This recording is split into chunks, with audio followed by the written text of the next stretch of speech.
क्या लॉबी है पार्टी में या नहीं? हम देखते हैं अलग अलग गुट बने हुए हैं भाजपा में, ऐसा दिखता है लोगों को, लोग भी हमें बताते हैं। देखिए अंशी जी, लॉबी अगर आपने देखनी थी तो लॉबी आपको डीडीसी के चुनाव में दिख गई है। हमारी लॉबी है, बिल्कुल है, लॉबी है भाजपा लॉबी।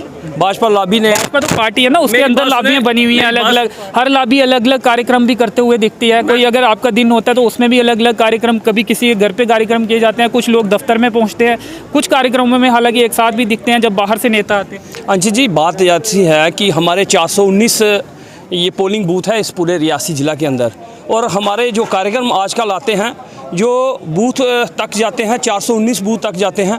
कई हमारे जो कार्यक्रम होते हैं शक्ति प्रमुख तक हो जाते हैं। कई कार्यक्रम ऐसे होते हैं कि अलग अलग से किए जाते हैं, ऐसा कुछ नहीं है। लॉबी जो है, हमने आपको अपने डीडीसी के चुनाव, जो पहली बार देश के प्रधानमंत्री जी श्री नरेंद्र मोदी जी ने जो यहाँ डीडीसी का चुनाव कराया और 3 टायर सिस्टम जो लागू किया, उसमें भारतीय जनता पार्टी यहाँ से उनका परचम लहराया।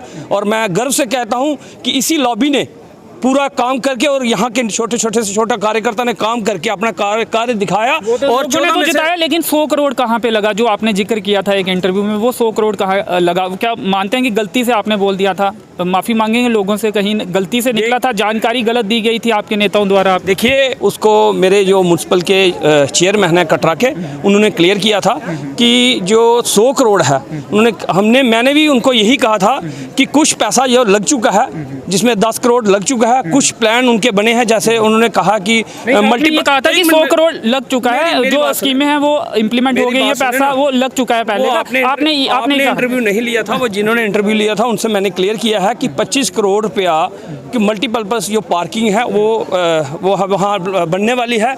मैंने उनको ये भी कहा था कि आप 100 करोड़ की बात कर रहे हो, कटरा वैष्णो देवी को तो हज़ारों करोड़ रुपया का जो रोड जो एक्सप्रेस वे जो अमृतसर से होके सीधे दिल्ली से होके 6 घंटे में हम कटरा वैष्णो देवी को मिल रहा है। चलिए, एक मुद्दा ये भी बना था कि आपने बारीदारों का जो मेमोरेंडम आपको दिया गया था वो आपने पढ़ा नहीं था, ये बात सच है क्या? नहीं पढ़ा था आपने? अगर पढ़ा था तो क्या मुद्दे उन्होंने लिखे? देखिए, बारीदारों का मुद्दा है वो जब जहाँ वो गए, चाहे पूर्व में जितने विधायक रहे उनके पास गए, पूर्व मंत्री रहे, चाहे दूसरी पार्टी की भी रहे, मुझे विश्वास है, मुझे जो मेरे से मिले, जिन लोगों ने मेरे से बात की, मैंने उनको अपने जो यहाँ पीएमओ में डॉक्टर जितेंद्र सिंह जी हैं, उनसे मेरी बात हुई थी। उसके बाद यहाँ के डिप्टी कमिश्नर मैडम थी, उनसे बात हुई। उसके बाद उनकी एक मीटिंग उनकी हो चुकी थी, दूसरी मीटिंग उनकी श्राइन बोर्ड सीईओ से होने वाली थी। उससे पहले वो कोर्ट के अंदर चले गए। जो अगर वो अदालत में चले गए हैं, वो अभी पेंडिंग है वो मसला, मैं उस पर जाना नहीं चाहता हूँ। और दूसरी भी एक बात और बता सकता हूँ कि जो यहाँ के जो ये बारीदार हैं, उनके साथ भाजपा हमेशा खड़ी है, खड़ी रहेगी, और भाजपा ही ऐसी पार्टी है। लेकिन मुद्दा हल नहीं होगा। मुद्दा ही बना हुआ है। केंद्रीय विद्यालय आज सवाल करना था, डॉक्टर जितेंद्र सिंह जी नहीं सुने सवाल, सिर्फ दिव्यांग जो प्रोग्राम था उसके बारे में बोला, हमारे और सवाल नहीं लिए।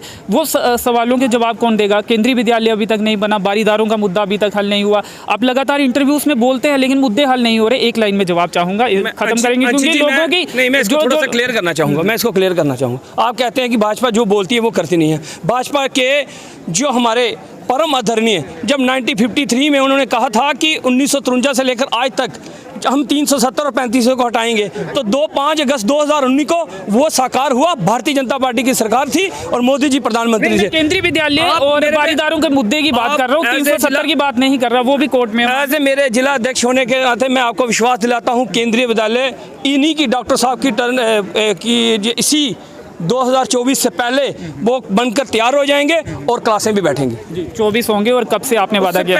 उससे पहले कभी भी हो सकता है। देखिए, कितने सालों बाद आप पूरा करेंगे? जी 1.5 साल 2 साल से आपने देखा कि एमपी लैड भी बंद था। 2014 से पहले वादा किया गया था। 2014 से पहले 2014 के बाद लोगों ने उस मुद्दे को उठाया था। लोकसभा इलेक्शन 2014 से पहले किया गया। हमारे जो यहाँ के सांसद हैं डॉक्टर जितेंद्र सिंह जी, उन्होंने विश्वास दिलाया है, एक नहीं 2 केंद्रीय विद्यालय देंगे, और एक रियासी को देंगे, एक कटरा या कटरा सराउंडिंग को देंगे। और पूर्ण विश्वास रखें कि बहुत ही जल्द ये कोरोना काल अब खत्म होने जा रहा है और उसके बाद ये दोनों केंद्रीय विद्यालय खुल जाएंगे। धन्यवाद, शुक्रिया।